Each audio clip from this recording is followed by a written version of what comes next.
Que pouvons-nous dire de la protection des mineurs dans l'Église au niveau du continent africain?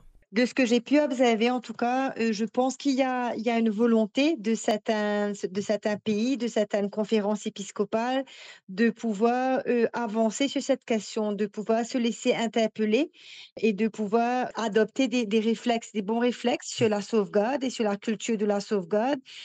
Souvent, ce que j'observe et ce que j'entends, c'est que les moyens, ce sont les moyens parfois humains et financiers qui manquent et aussi, un manque de visibilité parfois et un peu d'accompagnement de comment est-ce qu'on peut mettre en place, par quoi on commence, pour mettre en place, toute cette question de sauvegarde, de la protection des mineurs et aussi ce que j'entends, c'est qu'il y a encore beaucoup de travail de sensibilisation à faire auprès des familles, auprès des parents, auprès du corps enseignant parce que cette question, elle est encore pour beaucoup taboue. Elle est encore pour beaucoup source de secret, de silence. On n'en parle pas. Donc, comment on fait pour aider les victimes à sortir du silence, mais aussi les adultes à entendre et à être à l'écoute de ce qui peut se vivre pour les mineurs victimes? Quelle est la mission de la commission dans laquelle vous œuvrez dans le cadre de la lutte contre les abus des mineurs? Je crois que vraiment le but de la commission, il y en a plusieurs, mais que nous sommes vraiment là pour essayer justement d'apporter notre soutien, notre expertise, de tenter d'éclairer et d'accompagner les différents pays, les différents diocèses, en orientant vers des actions concrètes, vers des bonnes pratiques, en essayant de rassembler les experts dans ce domaine afin qu'on fasse église ensemble, afin qu'il y ait des actions universelles qui soient efficientes, efficaces sur le long terme. Nous avons aussi comme mission de pouvoir rédiger un rapport annuel pouvant donner un peu le paysage de la culture de la sauvegarde de l'Église de manière universelle. Nous savons aussi que tout ce qui est de la pédocriminalité sur les réseaux sociaux prennent de plus en plus d'ampleur. Donc, il nous a été aussi demandé de nous pencher sur cette question très délicate, mais qui touche beaucoup de mineurs victimes. Et la question aussi des adultes vulnérables. On parle de vulnérabilité, mais de quoi parle-t-on exactement? Donc, nous essayons aussi de nous pencher, de réfléchir sur cette question, entre autres. Comment cette commission travaille-t-elle sur le terrain? Alors nous avons, 2 fois par an des réunions, des sessions plénières où nous nous rencontrons tous ensemble pour discuter un peu les grandes lignes de notre mandat et au niveau des régions, nous nous rencontrons une fois par mois et selon les régions, nous avons, différentes manières de travailler. Donc au niveau de la région africaine, nous prenons le temps d'essayer de connaître un petit peu les réalités de chaque diocèse, de chaque pays. Nous prenons le temps aussi avec, les ad limina reports et de voir qu'est-ce qui s'en dégage pour tenter de développer un plan stratégique, des actions que nous pouvons poser sur le long terme. Nous avons aussi, des visites que nous faisons, aux conférences épiscopales pour tenter de mieux sensibiliser les évêques sur cette question, épineuse des agressions sexuelles. Donc c'est vraiment d'essayer de mettre en commun nos forces, et nos compétences pour être au service, des différentes conférences épiscopales et d'essayer d'apporter du mieux possible, notre aide et notre accompagnement. Justement, avec les conférences épiscopales, quelles sont les initiatives mises en place? Alors, une des initiatives que nous avons faites la semaine dernière, avec les conférences épiscopales, c'est que nous avons proposé à l'île Maurice, au sein du diocèse de Port-Louis, notre évêque Jean-Michaël Duron a invité, différents pays, africains francophones et les inter-îles de la CEDOA à venir, à un séminaire sur la culture de la sauvegarde. Nous avons accueilli 12 pays 12 pays pour une semaine pour les sensibiliser sur cette question des agressions sexuelles et aussi sur la question de la culture de la sauvegarde, sur la synodalité, sur la bientraitance, sur comment travailler en équipe par rapport à cette question. Donc, nous avons accueilli 21 personnes de différents pays et je dois dire que nous avons eu une semaine extrêmement riche. Alors, nous avons eu 8 pays africains francophones, dont le Congo, la Côte d'Ivoire, le Rwanda, Haïti, Togo la République centrafricaine, le Cameroun, et nous avons ici Madagascar, l'île de la Réunion, les Seychelles, Rodrigue et Comores. Comment cette question des abus des mineurs, comment cette question des abus des mineurs est-elle prise sur le continent africain? Y a-t-il une différence avec ce qui se passe ailleurs? Je pense qu'une des différences qu'on pourrait voir des témoignages que nous avons reçus et des partages que nous avons faits, c'est la question un peu de tabou encore. Donc, comment la famille est un lieu vraiment sacré où les familles ont du mal à entendre encore les enfants qui pourraient être victimes. Donc, on est encore dans une culture de silence pour beaucoup, une difficulté à entendre. Et aussi, ce que nous avons entendu, aussi, ce que nous avons pu comprendre, c'est on n'a pas souvent des informations sur ce qu'est une agression sexuelle, sur les conséquences pour les enfants, les conséquences multiples et graves, sur la manière de procéder du pédocriminel, sur tout ce qui est le processus de l'agression. Donc, nous avons senti qu'il y a encore beaucoup d'informations à faire et aussi de porter la parole des victimes, que les personnes ont encore besoin de se laisser toucher par les témoignages, par la souffrance des victimes. Qui mieux qu'une victime de pouvoir venir raconter son histoire et de pouvoir venir toucher les cœurs des personnes afin de mieux mettre en place des bons réflexes, des bonnes pratiques pour pouvoir prévenir les agressions sexuelles chez mineurs.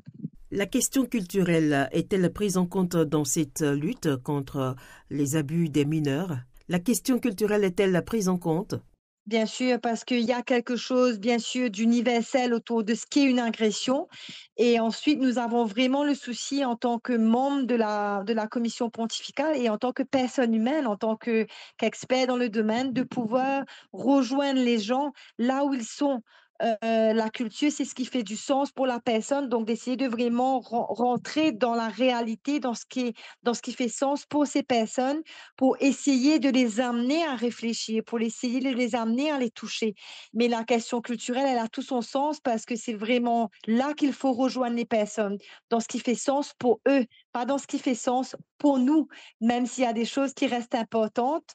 Je pense que les personnes ont besoin de se sentir rejointes aussi et entendues dans leur réalité, dans leur contexte. Quels sont aujourd'hui les défis qui se présentent à vous dans cette lutte?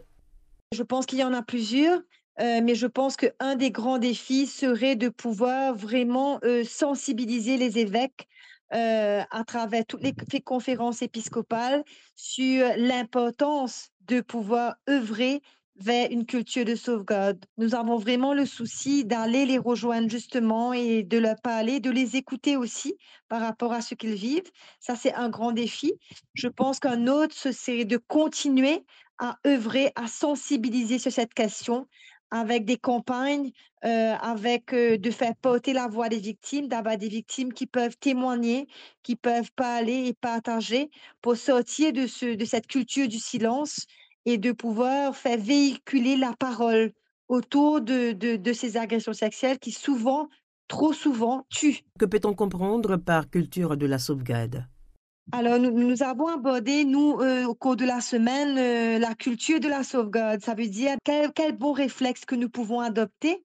Par exemple, nous avons invité tous les adultes qui travaillent auprès des mineurs de lire et de s'engager à suivre des lignes de conduite. En tant qu'adulte, comment est-ce que je devrais pouvoir me conduire et quel comportement que je devrais éviter quand je travaille avec des mineurs. Nous avons aussi abordé la question d'écoute. Comment est-ce que nous pouvons écouter les enfants victimes, mais pas que, mais les enfants qui pourraient nous donner des signaux d'alerte. Quelles sont les attitudes à éviter dans l'écoute et les attitudes à prôner dans l'écoute. Donc, nous avons vraiment essayé d'aborder, en tout cas, certains aspects de cette culture pour rendre accessible que chacun et chacune d'entre nous, là où nous sommes, nous pouvons agir pour la protection des mineurs. Nous pouvons œuvrer, nous pouvons avoir une parole, poser un geste qui pourrait aider à faire qu'un enfant victime se dise ou qui pourrait éviter qu'un enfant soit victime. Y a-t-il des raisons d'espérer gagner cette lutte contre les abus des mineurs? Oui, j'ai envie de croire qu'elle est porteuse d'espoir parce que déjà, on est en train de lutter. Donc quand on lutte, on est en train d'agir, on est en train d'essayer de tenter, en tout cas de d'œuvrer pour cela. Donc oui, je pense que nous sommes en chemin et je pense que l'important, c'est de l'être.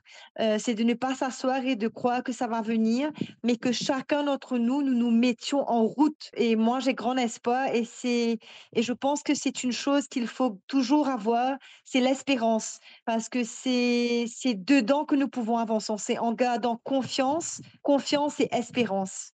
Quel est véritablement l'état des lieux? Y a-t-il une réduction des abus sur le continent?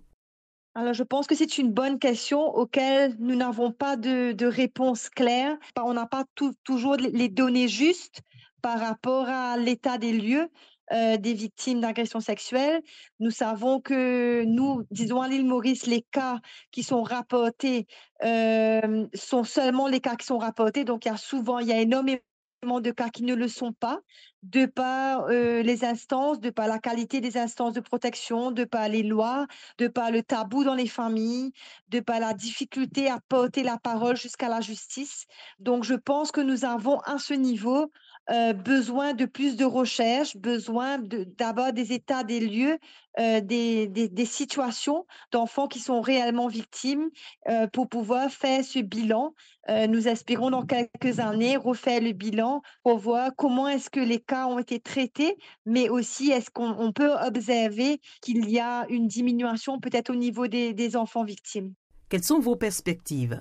Nous avons été mandatés sur plusieurs points et nous avançons vraiment, j'ai envie de dire pas à pas, mais en se concertant et en essayant, par exemple, d'organiser ce genre d'initiative. Je sais qu'il y a eu une initiative aussi au Kenya dernièrement. Il y aura, on espère, une initiative au sein des pays européens de réunir des personnes pour réfléchir ensemble à cette question et ensuite de venir apporter un soutien plus précis aux diocèses et aux églises qui en ont besoin et de pouvoir créer des réseaux de formateurs qui sont experts dans la question de la culture de la sauvegarde, créer une boîte d'outils avec des bonnes pratiques que nous pouvons partager, que nous pouvons affiner, que nous pouvons adapter à nos différents contextes socioculturels. Pour moi, une des actions qui est importante, c'est de le mettre ensemble, de mettre ensemble nos forces, de ne pas rester avec nos forces, chacun de son côté, mais de mettre ensemble. Des prêtres sont-ils formés à cette sensibilisation sur le terrain? Au cours de notre session, nous avons accueilli plusieurs prêtres, plusieurs religieuses aussi, canonistes, dont certains sont canonistes. Donc, nous avons eu la joie de pouvoir accueillir certains prêtres qui eux-mêmes ont été très touchés par cette formation. Euh, disons, à l'île Maurice, nous avons, oui, sensibilisé notre clergé et plusieurs religieuses à cette question d'agression sexuelle. Et je pense que c'est aussi à travers les évêques, c'est aussi de pouvoir voir comment nous pouvons toucher les prêtres religieux, religieuses sur cette question d'agression sexuelle sur un mineur de plus en plus. Oui, je pense que ce serait, mais ça a déjà commencé en tout cas. Quel est votre mot de fin? On n'attend pas pour protéger un enfant, mais nous allons tous ensemble nous mettre en route pour œuvrer dans la protection.